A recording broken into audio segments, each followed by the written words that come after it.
വില്ലുമംഗലം സ്വാമിയാരുടെ ശ്രീകൃഷ്ണ കർണാമൃതത്തിലേക്ക് എല്ലാവർക്കും സ്വാഗതം. നമ്മളിപ്പോൾ രണ്ടാം സർഗത്തിലെ 58 ശ്ലോകങ്ങൾ നോക്കൽ കഴിഞ്ഞു. ഇന്ന് 59ാമത്തെ ശ്ലോകമാണ്, അത് മുതലാണ് നോക്കണത്. ഈ 59ാമത്തെ ശ്ലോകം കൃഷ്ണനും യശോദയും തമ്മിൽ നടന്ന രസകരമായിട്ടുള്ളൊരു സംഭാഷണം ആണ്. കൃഷ്ണൻ കണ്ണടച്ച് ഇരുട്ടാക്കി ഇത്രയും ഒരു ദിവസം. ആ കഥ, ആ ഒരു കാര്യമാണ് ഈ ശ്ലോകത്തിൽ പറയണത്. അത് നോക്കാം. മാതഃ കിം യദുനാഥ ദേഹി ചഷകം കിം തേന പാതും പയസ്തന്നാസ്ത്യദ്യ കദാസ്തി വാ നിശാകാവാന്ധകാരോദയേ ആമീല്യാക്ഷിയുഗം നിശാപ്യുപഗതാ ദേഹീതി മാതുർമുഹുർവക്ഷോജംബരകർഷണോദ്യതകരഃ കൃഷ്ണ സപുഷ്ണാതു നഃ. അമ്മേ തന്നിടുകിണ്ണം എന്തിനതു ചൊൽ, ക്ഷീരം കുടിപ്പാനെനിക്കിപ്പോഴല്ലതു രാത്രിയാകണം, അതെപ്പോഴായിടും ചൊല്ലണം. രാത്രിയിലാകുമിരുട്ട്, കേട്ടയുടനെ കണ്ണങ്ങടച്ചന്ധമായി മാതാവിൻ്റെ റൗക്കയിൽ പിടിയിടും കണ്ണൻ തുണച്ചീടണം. കൃഷ്ണൻ അമ്മിഞ്ഞപ്പാൽ കുടിക്കാൻ വേണ്ടിയിട്ടേ, അമ്മിഞ്ഞ കുടിക്കാൻ വൈകി, അമ്മിഞ്ഞ തരൂ എന്നും പറഞ്ഞിട്ട് അമ്മേന്ന് വിളിച്ചു. അപ്പോൾ എന്താ കൃഷ്ണ എന്ന് ചോദിക്കണു യശോദ. അപ്പോൾ കിണ്ണം അമ്മിഞ്ഞ കുടിക്കാനാണ്, അമ്മിഞ്ഞ കുടിക്കാൻ എന്തായാലും പാല് കുടിക്കണം, കൃഷ്ണന് പാല് കുടിക്കണം, അമ്മേ കിണ്ണം തരൂ എന്ന് പറഞ്ഞു. അപ്പോൾ അതെന്തിനാ കൃഷ്ണ കിണ്ണം എന്ന് ചോദിച്ചു. അപ്പോൾ പാല് കുടിക്കാൻ എന്ന് പറഞ്ഞു. അതിപ്പോൾ ഇല്ല എന്ന് പറഞ്ഞു. ഇപ്പോൾ യശോദ ഇപ്പം പാലില്ല എന്ന് പറഞ്ഞു. അതെപ്പോഴാണ് ഉണ്ടാവുക എന്നപ്പോൾ ചോദിച്ചു കൃഷ്ണൻ. അപ്പോൾ അത് രാത്രിയിലേ ഉണ്ടാവുള്ളൂ എന്ന് പറഞ്ഞു യശോദ. അപ്പോൾ എന്താ ഈ രാത്രി എന്ന് പറഞ്ഞാൽ എന്താണെന്ന് അറിയില്ല കൃഷ്ണന്. അതാണ് നിശാകാവാ എന്നാണ് ചോദിക്കുന്നത്.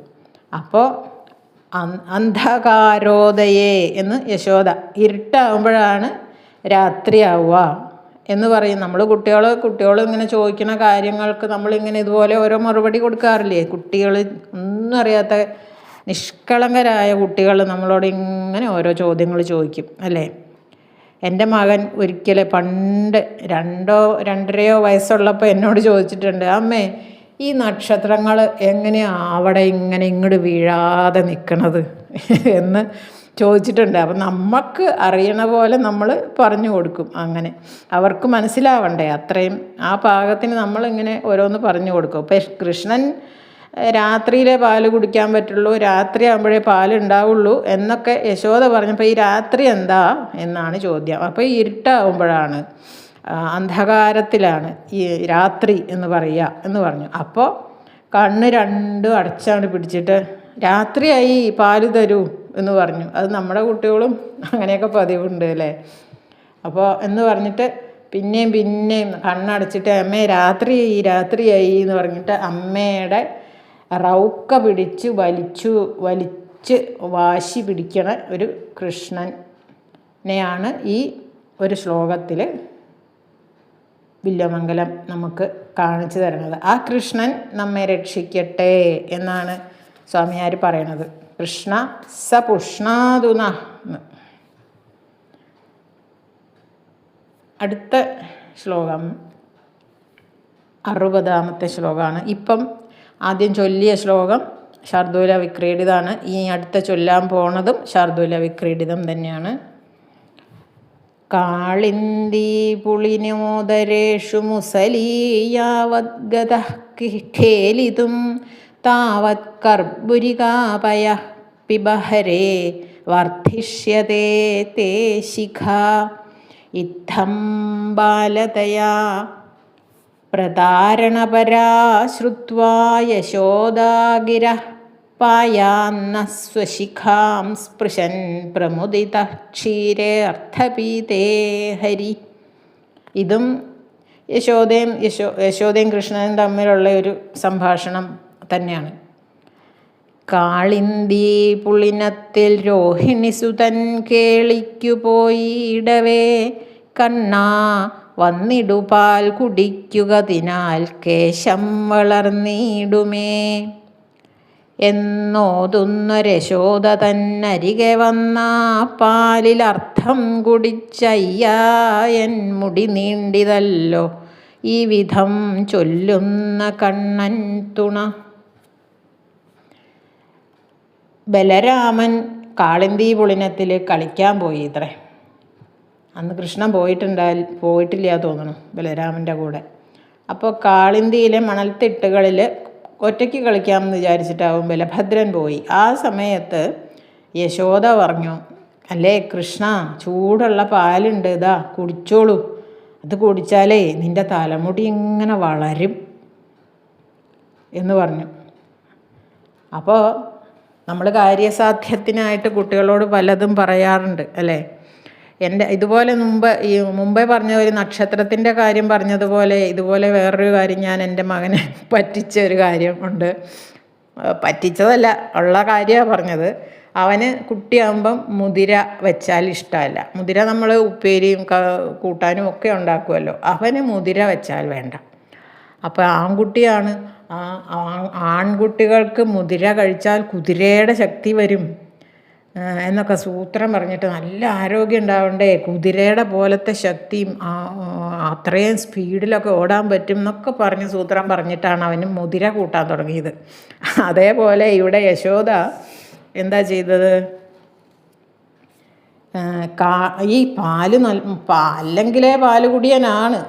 അപ്പോൾ ഇതിപ്പോൾ എന്തിനാ ഇങ്ങനെ പറഞ്ഞു കുടിപ്പിക്കണമെന്നും അറിയില്ല. അത് നമ്മുടെ സ്വാമിയാരുടെ ഒരു സങ്കല്പമാണ് എന്ന് വിചാരിക്കാം. ഇതാ പാല് കുടിച്ചോളൂ, നല്ല പാല്, നല്ല ചൂടുള്ള പാല്, നല്ല സ്വാദുണ്ട്, ഇത് കുടിച്ചോളൂ, എന്നാൽ നിൻ്റെ മുടി നല്ലോണം വളരും എന്നൊക്കെ പറഞ്ഞിട്ട് കൃഷ്ണനെ പാല് കുടിപ്പിക്കുകയാണ് യശോദ.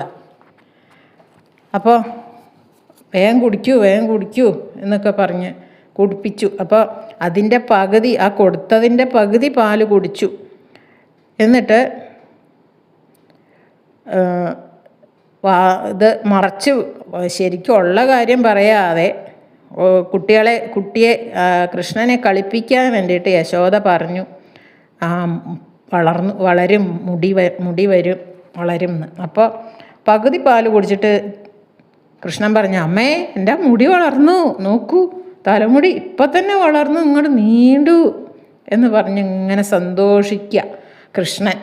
ഇപ്പം തന്നെ മുടി വളരാൻ തുടങ്ങി എന്നൊക്കെ. അതുപോലെ നമ്മുടെ കുട്ടികളോട് പറഞ്ഞാൽ അവരും പറയും, അതാ മുടി വളർന്നു തുടങ്ങി എന്നൊക്കെ. അവർ ഈ നമ്മുടെ കാര്യസാധ്യത്തിന് വേണ്ടി നമ്മൾ അവരോട് ഇങ്ങനെ ഓരോന്ന് പറയാറുണ്ട് അല്ലേ. അങ്ങനെ പാല് മുഴുവനും വേഗം കുടിച്ചു തീർത്ത ശ്രീകൃഷ്ണൻ, അങ്ങനെ പാല് കുടിച്ച ശ്രീകൃഷ്ണൻ നമ്മെ രക്ഷിക്കട്ടെ എന്നാണ് ഈ ശ്ലോകത്തിൽ പറയുന്നത്. ഇനി അടുത്ത ശ്ലോകവും ശാർദൂല വിക്രീഡിതം തന്നെയാണ്. കൈലാസോ നവനീതതി ക്ഷിതിരിയം പ്രജഗ്ധമൃല്ലോഷ്ടതി ക്ഷീരോദോ വിനിപീതദുഗ്ധതിലസത്സ്മേരേ പ്രഫുല്ലേ മുഖേ മാത്രാജീർണധിയാ ദൃഢം ചകിതയാ നഷ്ടാസ്മി ദൃഷ്ടാഃ കയാ ധൂധൂവത്സക ജീവചിരം ഇത്യുക്തോ വദാം നോ ഹരി. കൈലാസം നവനീതമായി വസുധയോ മൺകട്ടിയായി പാൽക്കടൽ വായിൽ കൊണ്ടൊരു പാലുപോലെ വിധം കണ്ണൻ്റെ വായ്ക്കുള്ളിലായി കാണും നേരം യശോദയെ ചകിതയായി കൺദോഷമോ ദൈവമേ തീർക്കൂ കണ്ണനജീർണമൊക്കെ ഈ വിധം ചൊല്ലിച്ച കണ്ണൻ തുണ. യശോദ 2 പ്രാവശ്യം കൃഷ്ണൻ്റെ വായിൽ ലോകം മുഴുവനും കണ്ടത് നമ്മുടെ ശ്രീമദ് ഭാഗവതത്തിലെ ദശമസ്കന്ധത്തിൽ പറയുന്നുണ്ട് അല്ലേ. ഒന്ന് നല്ല ചെറിയ കുട്ടിയാകുമ്പം അമ്മിഞ്ഞ കുടിച്ചുകൊണ്ടിരിക്കണേ കിടക്കണേൻ്റെ ഇടയിൽ ഒന്ന് കോട്ടുവായ വിട്ടു. അപ്പോൾ എന്താണോ എന്തൊക്കെയോ കണ്ടു കൃഷ്ണൻ്റെ വായിൽ. എന്താണെന്ന് തന്നെ യശോദയ്ക്ക് മനസ്സിലായില്ല. അത് കഴിഞ്ഞ് കൃഷ്ണൻ കളിക്കുന്നതിനിടയിൽ മണ്ണ് വാരി തിന്നു എന്ന് കൂട്ടുകാർ വന്ന് പറഞ്ഞത് കേട്ടപ്പോൾ പരിശോധിക്കണം, വായ തുറക്ക്, ഞാൻ നോക്കട്ടെ നീ മണ്ണ് തിന്നോന്ന് എന്നൊക്കെ പറഞ്ഞിട്ട് വായ തുറപ്പിച്ചു. അപ്പോൾ ശരിക്കും യശോദ കണ്ടു. യശോദയെ പോലും ആ വായുടെ ഉള്ളിൽ ഭൂമിയിൽ അങ്ങനെ കണ്ടു. യശോദയും കണ്ടു, വടിയും പിടിച്ച് നിൽക്കണ യശോദയും കണ്ടു, വായും പൊളിച്ച് നിൽക്കണ കൃഷ്ണനെ അടക്കം ബാക്കി സകല പ്രപഞ്ചം മുഴുവനും കണ്ടു അന്ന്. അങ്ങനെ ഒരിക്കൽ പിന്നെയും കണ്ടു എന്നാണ് പറയുന്നത്. ശ്രീകൃഷ്ണൻ അമ്മയുടെ മുഖത്ത് നോക്കി ഇങ്ങനെ സുന്ദരമായിട്ടൊന്ന് ചിരിച്ചു അത്രേ, പുഞ്ചിരി തൂക്കിക്കൊണ്ടിരുന്നു എന്ന്. പെട്ടെന്ന് അമ്മ കൃഷ്ണൻ്റെ മുഖത്ത് നോക്കി കണ്ട കാഴ്ച എന്താണെന്നറിയാതെ അങ്ങോട്ട് പരവശയായി തീർന്നു അത്രേ കണ്ടപ്പോൾ. എന്താണെന്നറിയില്ല, എന്താ എൻ്റെ ഉണ്ണിയുടെ വായിൽ എന്നൊക്കെ വിചാരിച്ചിട്ട് ആകെ പരവശയായി എന്നാണ് പറയണത്. പണ്ട് കഴിച്ച മണ്ണ് തിന്നതേ അല്ല, മുഖഗഹ്വരത്തിനുള്ളിൽ കണ്ടത് കൈലാസപർവ്വതം. അതുപോലെ കൈലാസപർവ്വതമാണ് കണ്ടത്. അത് ദഹിക്കാതെ കിടക്കണ വെണ്ണയാണ് എന്ന് വിചാരിച്ചു യശോദ. അതുപോലെ ഭൂമിയെ കണ്ടു, അത് മണ്ണ് തിന്നത് ദഹിക്കാതെ കിടക്കുകയാണ് എന്ന് അങ്ങനെയും വിചാരിച്ചു. അതുപോലെ പാൽക്കടൽ കണ്ടു അത്രേ. അപ്പോൾ കുടിച്ച പാല് ദഹിക്കാതെ കിടക്കുകയാണ് എന്ന് അപ്പോഴും തോന്നി. അങ്ങനെ യശോദ വല്ലാതെ പരിഭ്രമിച്ചു പോയി ഇത്രേ. അയ്യോ, ആരാ ഈ എൻ്റെ ഉണ്ണിക്ക് കരിങ്കണ്ണ് വെച്ചത്? കണ്ണ് വെച്ചു, എൻ്റെ ഉണ്ണിയെ കണ്ണ് വെച്ചു, എൻ്റെ ഓമനയ്ക്ക് എന്താ പറ്റിയെന്നൊക്കെ പറഞ്ഞിട്ട് ആകെ പരിഭ്രമിച്ചു യശോദ എന്നാണ് പറയുന്നത്. ഈശ്വരൻ നിന്നെ രക്ഷിക്കട്ടെ. അപ്പോൾ എന്താ യശോദ വിചാരിച്ചത്? ആ കഴിച്ചതൊക്കെ ഇങ്ങനെ ദഹിക്കാതെ കിടക്കുകയാണ് അകത്ത് എന്നാണ് അത്ര വിചാരം. നിൻ്റെ അജീർണം എന്നാണ് പറയണത്. അജീർണം എന്ന് പറഞ്ഞാൽ ദഹനക്കേട്.